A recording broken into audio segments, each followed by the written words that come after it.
Let's talk a little bit about Hegel's life. Hegel's full name is Georg Wilhelm Friedrich Hegel. However, he didn't go by Georg. He went by Wilhelm among his family and maybe closest friends, but most people who he associated with called him either just Hegel or Herr Hegel. He lived from 1770 to 1831, only 61 years old when he died. And he's born in Stuttgart on August 22nd, 1770. His father was a bourgeois figure, public official, but his mother was probably the most important person for raising him because she's the one who insisted on and actually gave him the beginnings of a humanistic education. So she was the really great influence on the early Hegel. He, as a young boy, was a voracious reader and actually a model student when he was young, at least. And actually, he was a model student his whole life. He went to the seminary and perhaps wanted to pursue a career in theology, but it's more likely that the seminary was just a place where one could get the best education. And this starts in 1788. At Tübingen, one of the greatest coincidences in the history of philosophy takes place. Hegel gets roomed with two figures who end up being incredibly important, one more in poetry than in philosophy, but in the history of thought. That is Hölderlin and Schelling. So those three got to know each other because they were roommates. They became incredible friends. The friendships ended up not enduring their entire lives, but nonetheless, initially they provided a spark for each other's thinking in a way that I don't think the thinking of any of the three would have blossomed in the way it did if they hadn't been roomed together in Tübingen. My friend Walter Davis likes to say, I don't think a lot of video games were being played in that dormitory. Perhaps that's true. Maybe they did have I think they did play cards or whist or whatever, but they had a fine time, I assume. But they also did a lot of thinking.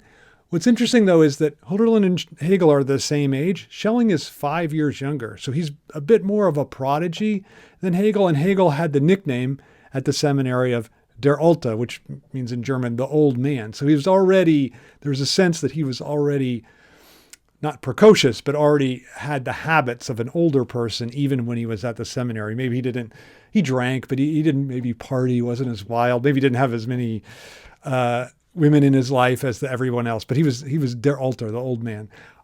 So the trajectory of these two roommates is fascinating. So Hölderlin becomes one of the greatest poets in the history of Germany, and then ends up going mad.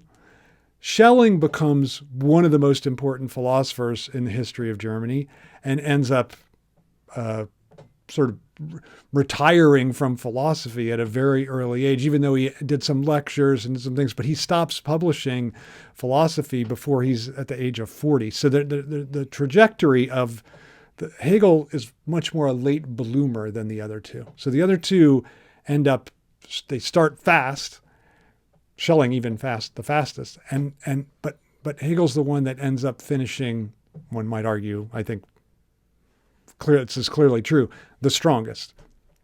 So their accomplishments early on far outstrip Hegel's, and it's only later that he gains celebrity. So early on, Hegel was not famous in the way that these other two were very famous. They were all three totally radicalized by the French Revolution. So the events of the French Revolution, which took place while they were at the seminary, got all three thinking that the world is changing and we're going to be part of that changing world, this emancipatory project that's taking place. There's a legendary story, and I emphasize the word legend because it's likely not true, that on the anniversary of the storming of the Bastille, so July 14th, Hölderlin, Schelling, and Hegel planted a freedom tree in the middle of the night at the university and danced around it singing La Marseillaise. That's a nice story, even if it's not true. It should be true because it reflects how much the French Revolution, what a significant role it played in the lives of all three of them and in the thought of all three of them. And what is true is that throughout his life, Hegel drank every anniversary of the French Revolution a champagne toast to the revolution. So even when And he was critical of Robespierre and the terror. But even when it seemed to take a detour, he was nonetheless still thought that the French Revolution was this great moment in the history of humanity. And he took the side of it. He also took the side of the Haitian Revolution. So this is another, he thought this was another extension of the same kind of logic that's at work in the French Revolution. And thus he celebrated it. So despite this, and I think that's probably why this Liberty Tree theory story isn't true, Hegel was a staid guy at the university. Nonetheless, even though it was politically dangerous, he shared with his friends a secret affinity for the thought of Spinoza. And the other thing is that Hegel was also funny. He's one of the only thinkers, philosophers of his time. And if you compare Hegel, Kant's somewhat funny, but Hegel really integrates comedy into his philosophy in a way, and in his daily life too, in a way that other thinkers, people that tend to be philosophers tend not to be comedians. Hegel was in a way, I think, a comedian philosopher, and many people have noted this. Bertolt Brecht noticed it, Ernst Bloch noticed it, Milan Dolar has noticed it. So a lot of people have paid attention to this, but I think it's important to point out because for him, comedy is a way of enacting dialectical thinking. And so that's why he's maybe he's just a funny guy, but I think that's why he's interested in it. So this way that comedy has of bringing out contradiction, that's exactly what Hegel's doing in his thought as well, which is why I think he's pretty funny. So he leaves the seminary in 1793, in part because he was dissatisfied with the education that he was getting there because he thought it was too Christian. So he's very early in his life, so in his 20s, he becomes pretty anti-Christian, or one could even say vigorously anti-Christian, but he doesn't say anything publicly because there's a real danger of being charged with atheism. And in fact, in 1798, Fichte was canned from the University of Jena precisely for suspicion. He didn't even come out and say God is dead or anything like that. He just said there was just a hint that he was an atheist, and then he's fired. So that was because he wouldn't take back certain things as well. So Hegel, though, the move he makes at this time, in a little essay called The Positivity of the Christian Religion, is that he says he contrasts Christianity unfavorably with the religion of the Greeks. And he thought, I'm going to help to bring out what he called a folk religion, which he thought the Greek religion was, which is not beset by what he called positivity. The positivity of the Christian religion in that essay is a negative thing. So ironically, if Hegel calls something positive, he means that the problem is that it doesn't grasp the role of negativity in its formulation of the divine, and instead thinks of God as just this positive entity that just exists outside of the world. And he thought that was the problem with Christianity as he understood it. So the other thing that he thinks Greek religion did was that it created a public world and a public to inhabit that world, whereas Christianity tends to be a private religion. And that's for Hegel a real problem. He thinks this is a way in which he's already anticipating Marx's critique of bourgeois society, that he thinks this liberal tendency to come into oneself and live privately, which is how he sees Christianity manifesting itself, he thinks that's a problem. That's why he's, in the 1790s, takes up this anti-Christian, pro-Greek religion attitude. In 1793, so before that Christianity essay, he starts to work as a tutor or a Hofmeister. So Hofmeister sounds cool because it has Meister or master within it. You're the master of the garden or the yard.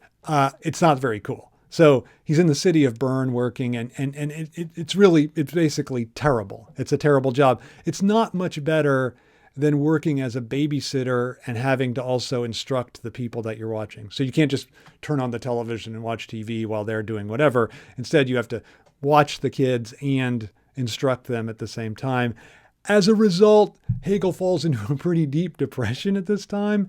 And the reason is because he contrasts his life with that of his incredibly burgeoning successful friend Schelling, and then his other friend Hölderlin, who will become more successful than me, although Hölderlin starts out as a Hofmeister as well. So Hegel throughout, and they commiserate a little bit about that in their letters. Hegel feels very much like a failure in his young life, at least after he leaves the seminary and before he starts to get some serious work as a philosopher, or some regular work as a philosopher. So in 1795, Hegel reads Kant and starts to become Kantian, or more Kantian, let's say.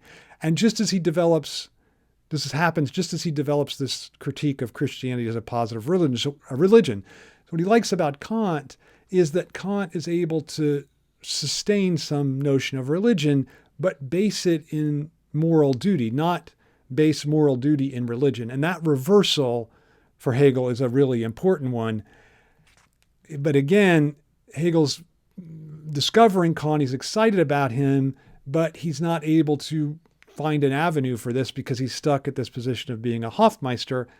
Contrast with Schelling, who in 1799, so Fichte got fired from the position at University of Vienna. Convenient for Schelling because, he didn't cooperate. He didn't collaborate on Fichte's firing, but he got this prestigious chair at the University of Vienna, which Fichte held prior to being fired for his atheism. So that's Schelling. He really arrives in 1799. He's a big star, and he's only 20, in his early 20s, 24 years old, something. So it's pretty impressive. And I think Hegel really, again, the contrast that he doesn't have seemingly any resentment for Schelling. He's just, he thinks a lot of him as a thinker, and he looks up to him even. But the contrast between their situations is pretty painful. However, Schelling then, using his position at the university, he's a chair, he's got a secure position, he helps Hegel pick up some teaching. So just working as a part-time lecturer. And he even allows Hegel to move in with him. So Schelling's got enough money for the rent. I'm sure Hegel contribute a little bit, but Schelling's the main breadwinner in this couple. While he's at Jena, Hegel publishes his first real book, which is called The Difference Between Fichte's and Schelling's Systems of Philosophy. And it's completely on the side of Schelling. So it's a fascinating book because you can see little embers of what will become Hegel's own thought, but basically he's trying to say this is why Schelling has made a fundamental advance over Fichte as a thinker. So it's just an homage to his friend Schelling with whom he's living. So he and Schelling together start a journal called the Critical Journal of Philosophy. And this journal is the site that allows Hegel to publish his second book, Faith and Knowledge, in 1802. So these books are not, they're worth reading, but they're not Hegel in his maturity yet. He's still very thinking in the way that Schelling thinks, not yet working out his own thinking. Both of these works, however, criticize Kant and Fichte from this Schellingian perspective. The works attack what Hegel will call, or he'll come to call, subjective idealism. And he'll be very critical of that. He's critical of it here. He'll be really critical of it later. So he argues for an idealism that doesn't omit what's objective from its structure. So I think Kant would think that's not a very fair critique of him. He doesn't think he's a subjective thinker at all. But Hegel believes that by not moving from the transcendental outward, Kant ends up being too subjective. So in 1801, he's in Jena. He meets the most famous German intellectual figure of the time, which is Johann Wolfgang von Goethe. And even though Hegel has to kind of finagle a meeting with Goethe, obviously, because he's young and Goethe is much, much more famous. But that said, they hit it off pretty well. And Hegel's thinking, they talk, and Hegel's thinking moves Goethe, and their friendship will last 30 years from the time that they met in 1801 till Hegel's death in 1831. Hegel's both younger than Goethe, but he dies earlier. So Goethe lived a much fuller life than Hegel did. In 1805, Hegel begins a regular professor. He becomes a professor at the University of Vienna, has a regular teaching schedule. He needs a book for his career, but he refuses to publish before he's intellectually ready. So he doesn't just snap off a book. He needs a book more substantial than the first two to really establish himself, get himself respected as a professor at the University of Jena and get himself a permanence to the position.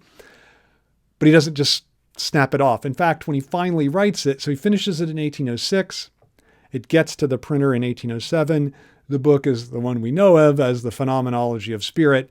And a lot of people think that this book that he wrote and finished in 1807 is the great work of Hegel's life. One of the real arguments that people who read Hegel have is, which is the great book? Is it Phenomenology of Spirit or is it Science of Logic? And people come down on either side of that divide, but that's usually the divide. The other two major works that he published are the Encyclopedia and the Philosophy of Right. And those, I think, everyone thinks they're important, but the people that read Hegel a lot are not going to stake their flag on one of those. They're going to stake their flag on one of the first two. Interestingly, I said stake their flag because when Hegel finishes the preface, he wrote the preface last to the Phenomenology of Spirit, on October 14th, Napoleon, this is exactly the time when Napoleon enters the city of Jena with his army, which isn't great news for Hegel, although he's pretty happy about it. So he writes to his friend Friedrich Emanuel Nietheimer, and very famously, he says, "This emperor, this world soul, I saw him riding through the city on reconnaissance. In fact, it's a wonderful feeling to see such an individual who here concentrates in one point, sitting on a horse, conquer and master the world." Right? Hegel finds himself awed by Napoleon's invasion, despite the fact that the damage to him is considerable. So it destroys his apartment. It threatens the only copy of the Phenomenology of Spirit, which Hegel sends via horseback to the publisher during the invasion. So if the person carrying the manuscript was killed and they just threw away the manuscript, that's it. He'd have to reconstruct the phenomenology, which if anyone's ever lost something on your computer, you know that's, oh my God, it's disaster. In this case, he wouldn't even have a computer version. You just have his notes to himself. The publication of the Phenomenology of the Spirit in 1807, Hegel wrote the book to launch his university career. Ironically, it brings an end to his university career.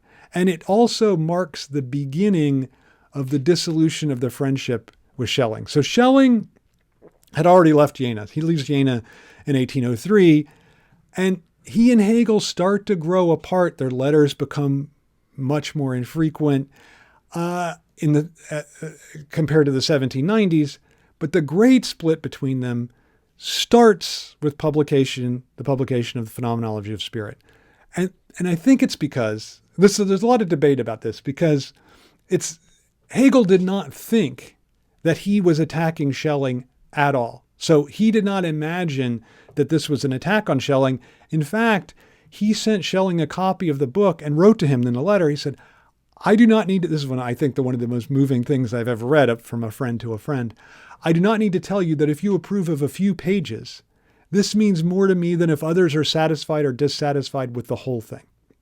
And I think that it's clear Hegel wants Schelling's approbation, not as animus. He hasn't written this as an attack on Schelling, but as a work of a kind of homage or part of their project that he sees them working out together.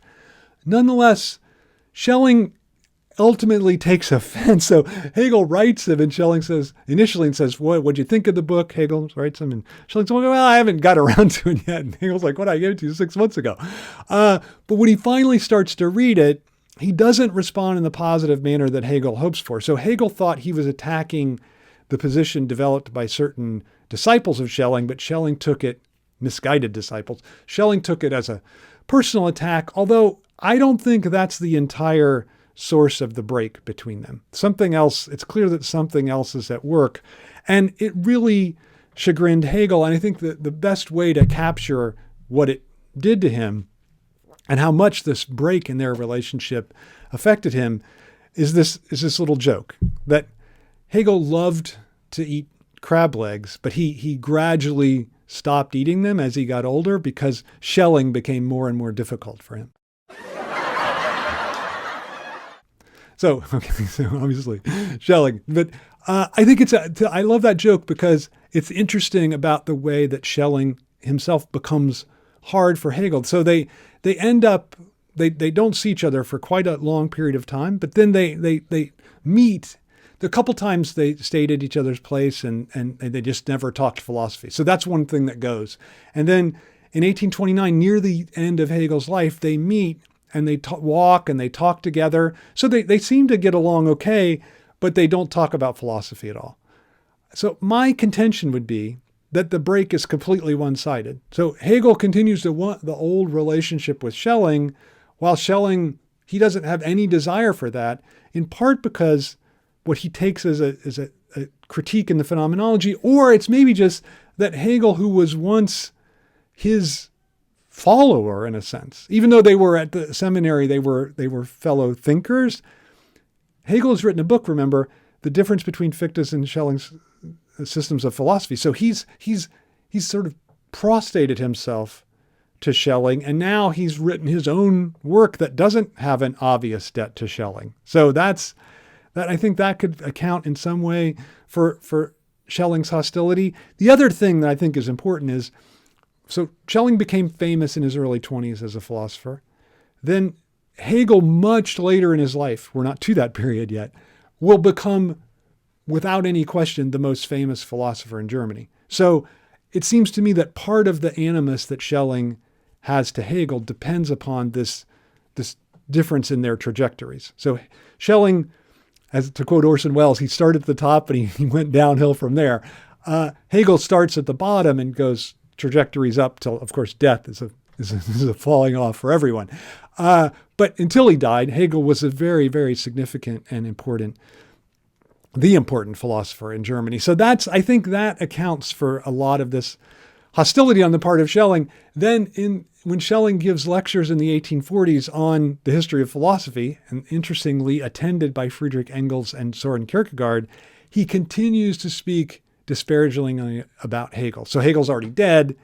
Schelling is taking the opportunity to pour a little dirt on Hegel's grave, although I don't think it was that effect. I mean, Kierkegaard hated Hegel, of course, and Engels thought that he was part of a way of thinking that was surpassing him. But they both, I think, found Schelling's teaching tendentious. So I'm not sure that, ultimately maybe it worked, but I don't think that it really rubbed off on them in the way that Schelling thought it was going to, the effect that he thought it was going to have. Reviews of the phenomenology are really hostile.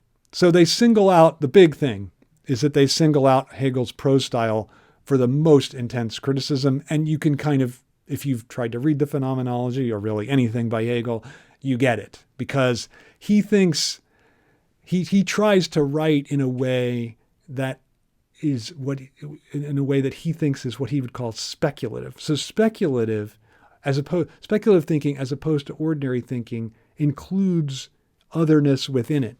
If you can imagine trying to write that way, it sounds impossible. And Hegel was really trying to accomplish an impossible project in this book and in all of his other books, really. So he thinks he's writing a book to really change the world, but almost no one perceives it that way. So the Battle of Jena ends, Napoleon conquers, University of Jena closed. So disaster for Hegel. And Hegel's teaching career basically ends. He thinks he's not going to even maybe ever get a job teaching again. Initially, his friend Niethammer, who does a lot for him throughout his life, gets him a job as a newspaper editor, which he for the Baumberg Zeitung, and he doesn't really like that. And then he works as a rector, so he's the head of a gymnasium, basically a high school in Nuremberg. And while he's there, he's running the place, but he's also teaching philosophy to high school students who clearly aren't ready for it. And if it's hard enough for Hegel to teach at the university, one can imagine if you're a high school student getting someone teaching something like the phenomenology to you, it would be mind-boggling. And that is how they it wasn't like, oh, students were so smart then they could get Hegel in high school. No, they had a little trouble too. And Hegel himself is really frustrated. It's like, what's the deal? These students are terrible. And it's very unpleasant for him. What most of us would do is try to bring the level down. Hegel refused. He's like, I'm not dumbing down my thought for these people. I'm going to elevate them up with it. They didn't get elevated. This period of his life also includes a personal event that brings Hegel the greatest joy. So in 1811, in Nuremberg, he marries the daughter of a local noble, and the woman's name is Marie von Tucher. And then he also, so he thought he's 41. So he thought he thought it's over for me. I'm just not going to be the kind of guy that gets married or has a nice long-term relationship, even though he really, really wanted it. He thought, what if you have a long-term partner and a post, your mission in life is over. So it's interesting that he would think that, because he still went on to do some pretty great things and write some pretty impressive books, give some pretty great lecture courses, influence the entire history of philosophy. But he basically thought, you've done your part. If you've gotten that's enough to be satisfied with. You got a good partner and you got a good job. And he had a decent job. He was this rector of the gymnasium. He hated it, but at least it paid the rent, right? So in 1812, he begins the publication of the Science Logic. So volume 1 is 1812, then volume 2 in 1813, and then 1816 for the final volume. So the phenomenology is different. It starts with experience. The logic shows the movement of thought within itself. He famously says, the logic depicts the mind of God before the act of creation, which, what could that possibly mean? But I think it's nice, actually, because his point is, I'm not going to allow myself to be bedeviled by experience in the way that I was in the phenomenology. Here, I'm just talking about the rules of thought. However, he thought that logic was the way in which ontology got expressed. So let me just clarify that. So logic is not just this formal apparatus that we apply to thinking about things. Instead, logic actually is the way that the entire structure of being is comprehended.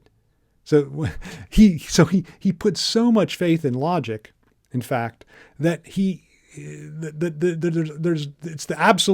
it's ontological. It's the absolute way to understand being itself. So that's a really important aspect of his thinking. In fact, it came back to bite him at the end of his life, because he got he contracted or developed, I guess, a curable form of cancer. And he went to his oncologist, and his oncologist was like, look, we can treat you. And he's like, you know what? I don't really believe in oncology, because I think oncology is reducible to logic. So I'm just kidding. He didn't die of cancer or ever get cancer, but he might have had it when he died, but he died of something else.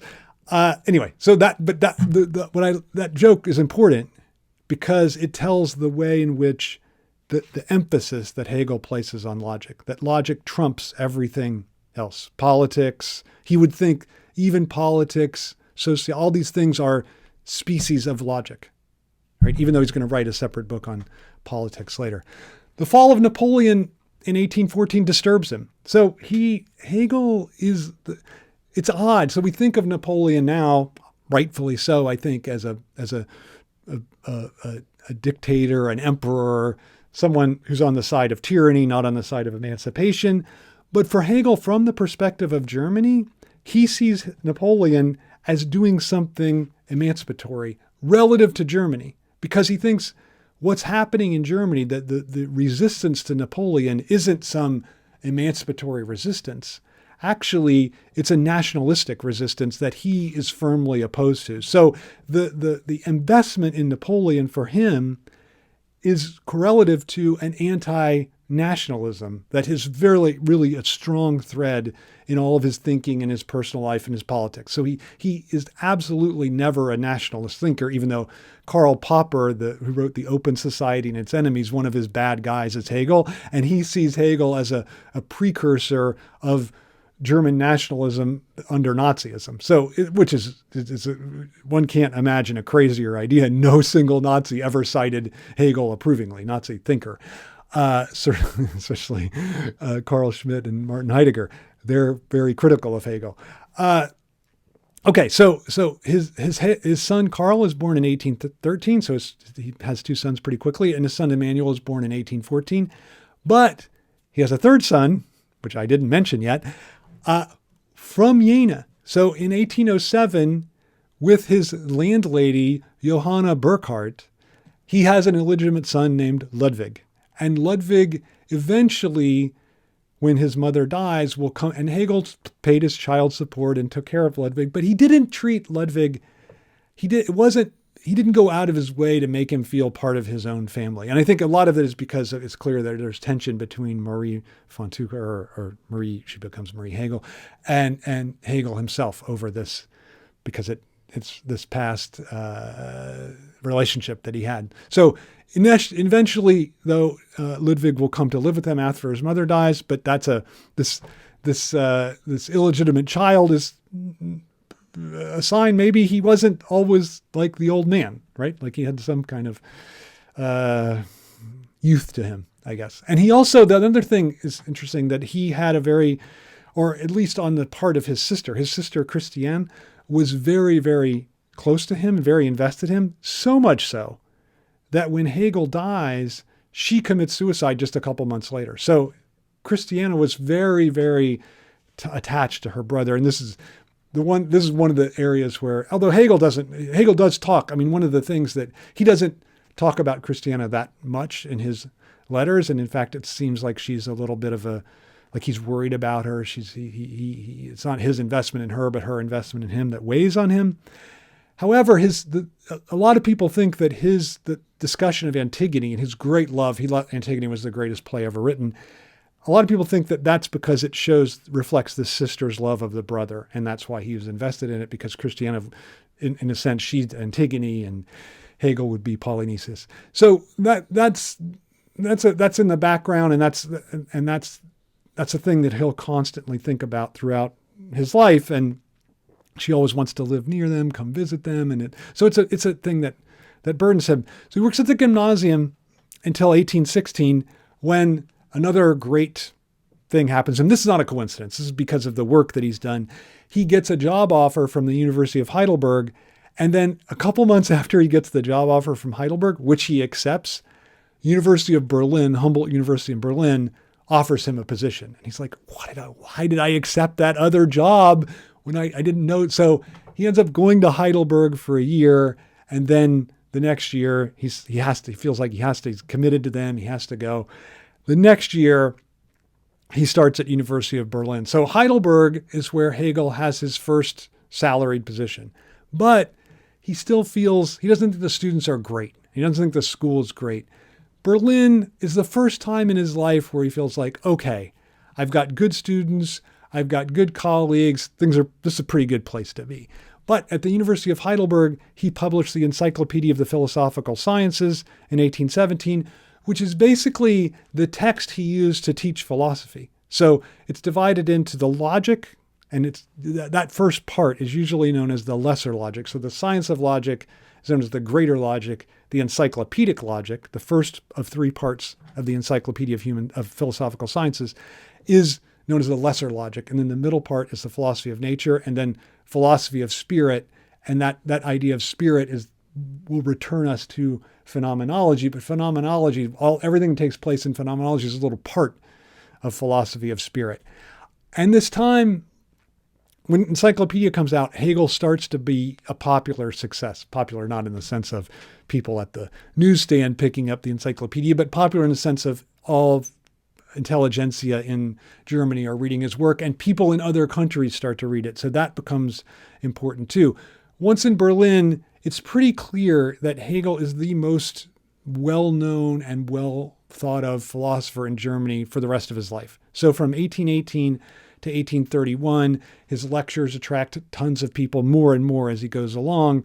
And he has devoted disciples, this is fascinating, who copy down his lecture notes and later collect them and publish them. Now, what's interesting is these published things, so he publishes his last book in 1820, which is The Philosophy of Right.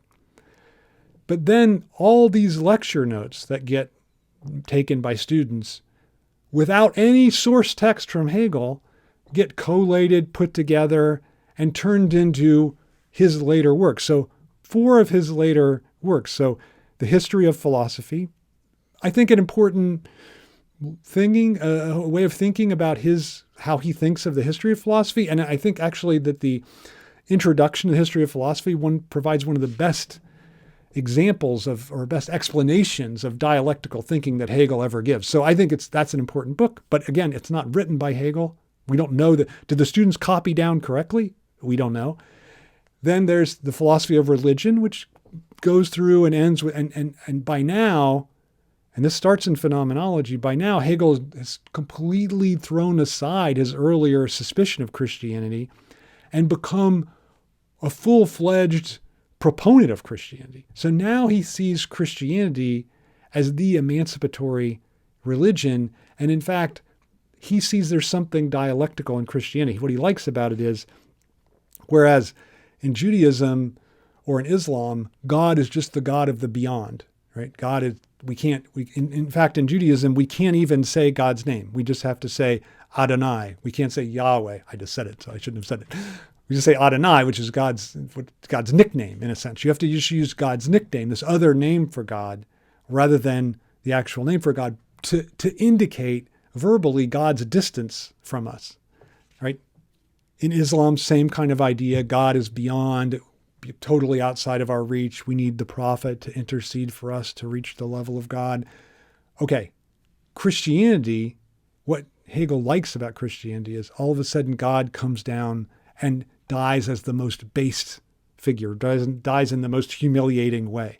So total change of heart about Christianity. Now he thinks Christianity is actually an emancipatory religion and in fact, is the model for emancipation. You could even say a lot of people criticize Marxism as being modeled on Christianity, but Hegel would say, yeah, embrace it, that's right. And certain Marxists have embraced it, like Frederick Jameson. Yeah, it's modeled on Christianity. And Hegel thinks all emancipation is modeled on Christianity because Christianity takes the authority from the beyond and brings it down, gives it to us. Or as he might say, the kingdom of God is on Main Street, right? So don't search in the beyond for the kingdom of God. It's right here with us. Okay, the next book, also thought of as an important book, again, collated just from lecture notes, is Hegel's Aesthetics. And this was the first one published. And it's the one that among a lot of people have tried to build on Hegel's Aesthetics, and because it thinks about the whole entire history, all the different art forms, although Hegel excludes dance because he doesn't think dance is worthy of being talked about. But all the major art forms. He also doesn't talk about the novel because the novel had yet to have been fully, he liked novels. He read some novels, but it had yet to become fully developed as an art form when Hegel wrote. But he ends with dramatic poetry. And he thought Shakespeare was a great poet, even though he preferred, again, Antigone to Hamlet. Okay, so Aesthetics is published, Philosophy of Religion, History of Philosophy, but then the big one, the Philosophy of History. So History of Philosophy is earlier, Philosophy of History, which ends up being the text that people know the most from Hegel. It's by far the most widely read, and by far the one that's most central to his fame. Now, this is, as I just said, it's collated entirely from lecture notes. So that's an incredible problem. So everything that we know about Hegel or criticize about Hegel from the philosophy of history has to be taken, maybe not with a grain of salt, but with a little bit of suspicion, because we have to have faith that the students took down the notes perfectly. And I don't think we should have that kind of faith, because for one thing, I've taken notes of other professors and I don't do a very good job. And I've had students copy down notes in my class and they show them to me. I'm like, well, I didn't say that. So there's a little bit of a problem with the fact that philosophy of history, it's easier. And I think that's one reason why it's the most widely read, but it's not from Hegel. So I think that's a problem. And I think we should rethink the way that we read Hegel. I think what we should read is the beginning of the encyclopedic logic, because that's pretty easy. I think that's almost as easy as the history of philosophy. And that's a funny slip. It's almost as easy as the philosophy of history, but it's not misleading because Hegel actually wrote it himself. He's a generous teacher. He always allows more engaged students into his overflowing classes, and he even waives the fees for poor students. As I said, in 1820, he publishes his last book, the last book he published in his lifetime, Philosophy of Right, which is his major contribution to political thinking. Although what it doesn't offer, and if you know Hegel at all, you would know that he would be philosophically unable to offer this. It doesn't offer a political plan. So he doesn't put his political philosophy in terms of a critique and an idea to advance. Instead, he just understands the structure of what he thinks political life is. He doesn't try to argue for a certain position that we should then take up and follow. So he doesn't see himself as someone to give advice for us how we should enact our political will or how we should structure our world. And in the preface to the work, he says very famously, "When philosophy paints its gray on gray, a shape of life has grown old, and it cannot be rejuvenated, but only recognized by the gray and gray of philosophy." And then the most famous line, "The owl of Minerva takes flight only with the falling of dusk." Right? So philosophy only understands what's already happened, not what's going to happen. So it can't tell people how to organize society. It can't anticipate what kind of future we're going to have. All it can do is frame what's already happened in the right way. I mean, he thinks that's an important thing to do. You have to frame things in the right way. So it can only think through what underlies the social order, and by doing so, bring the contradictions to the surface. And this is what he thinks he's doing in the philosophy of right. Interestingly, both conservatives and liberals, and Marxists, leftists, attack Hegel for this book. So conservatives and liberals thought this actually serves as a justification for the ruling Prussian monarch. So because Hegel does defend monarchy, or constitutional monarchy, at least in the book. So a lot of people thought Hegel's being here an apologist for the ruling order, but one has to think about this with a couple of other factors. Hegel's also under constant suspicion and surveillance by the government police for subversion. And his friends and students often run into trouble with the authorities for their leftist political activities. And he does a lot to try to shelter and help students of his that get into trouble with the authorities, because he has some influence. So in 1821, Hegel approves the request of so Hegel's the chair of the philosophy department. A young Arthur Schopenhauer comes to teach at Berlin. Hegel hires him. Schopenhauer wants to schedule his classes at the exact time as Hegel's. And Hegel says to him, "Bad idea. It's not, I don't think that's a good idea," because clearly there's a lot of people coming to mind. But Schopenhauer intentionally schedules his lectures this time, knowing no one would show up because of the competing courses. And given this situation, Schopenhauer ends up at one point giving a lecture to just one student. As a result, Schopenhauer hates Hegel, but Hegel never reciprocated. So Hegel did not, it's again, this kind of like the thing with Schelling, although he and Schelling, it's much worse for Hegel. Schopenhauer goes on long diatribes against Hegel, his philosophy, not just personally, but he also hated him personally. So Hegel also, it's very difficult, I think, to think of Hegel as a conservative, given the kind of students that populated his classes. So his classes were very much populated by radical students that got in trouble, and then his lectures themselves even aroused the suspicion of state authorities. They thought they were subversive. They thought they were maybe atheistic. And they thought, look, he's just attracting too much of a crowd. He's got too much. He's too popular. And as such, he represents a danger to us. So I think there was this real sense that Hegel was a dangerous thinker. His lecture style was fascinating. So it wasn't great. And in fact, I think most people feel like as a public speaker, Hegel was one of the weakest philosophers. But it's not just that he couldn't speak publicly. He has this halting, stop and start style. Why?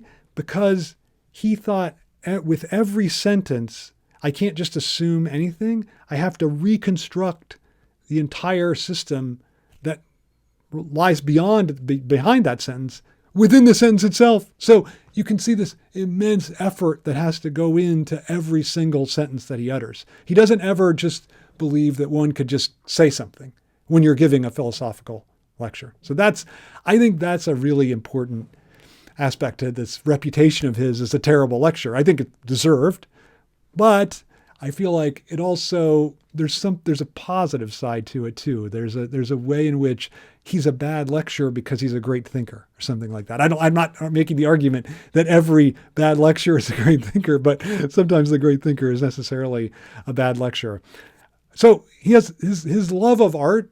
Really, if you read his letters, it really manifests itself during this final period, this Berlin period of his life. And he treasured the novel Tristram Shandy, which is interesting, by Lawrence Stern.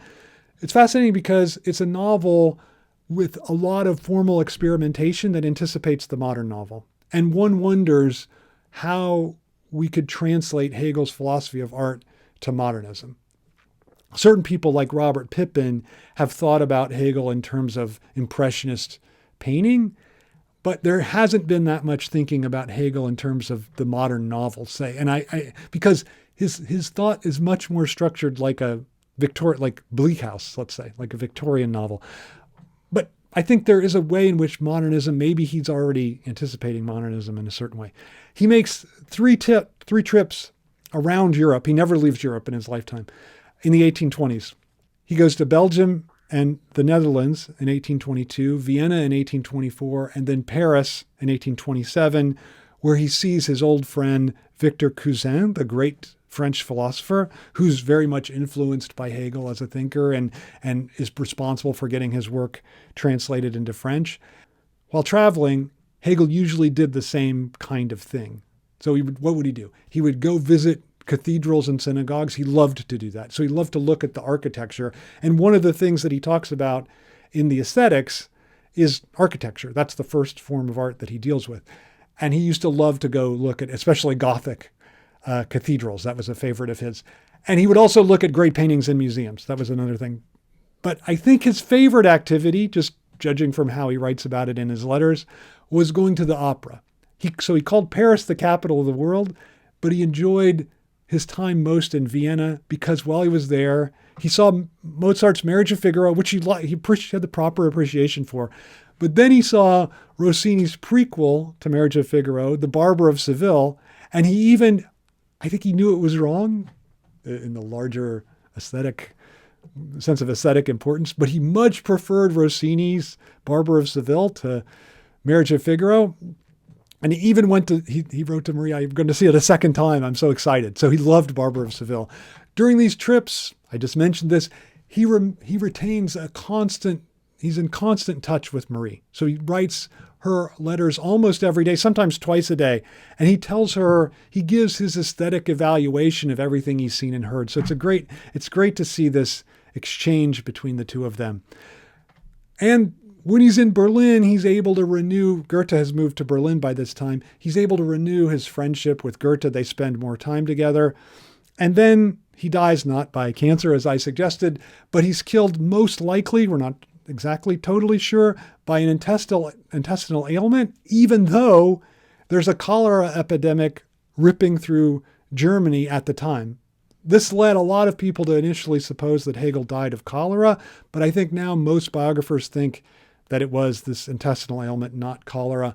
He dies at age 61, and then nicely, he always wanted this. He wanted to be buried next to Fichte in a Berlin cemetery, and he is indeed buried there. So he will spend until the earth blows up or overheats. I guess he'll still get to stay there. He'll spend, I know people like to say, he'll spend eternity next to Fichte, which is, I think, philosophically important because they make two of the great leaps forward in the history of philosophy.